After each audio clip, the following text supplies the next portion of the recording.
এক দোকানে আরেক দোকানে একটা গেস্ট আসলে তো যা লাগতে পারে, সিস্টেম থাকে না।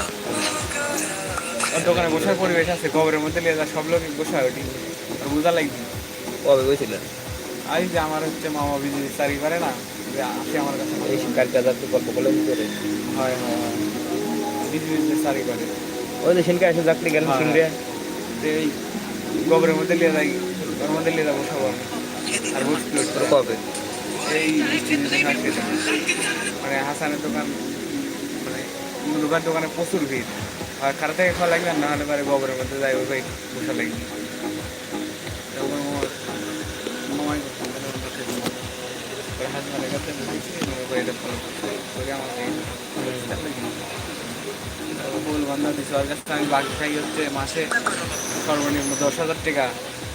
আমি 700-800 টাকা পরে থাকতে আমার থাকতে কার থাকতে, ওর কাছে আমার টাকা আসলে হচ্ছে 700 টাকা রানিং।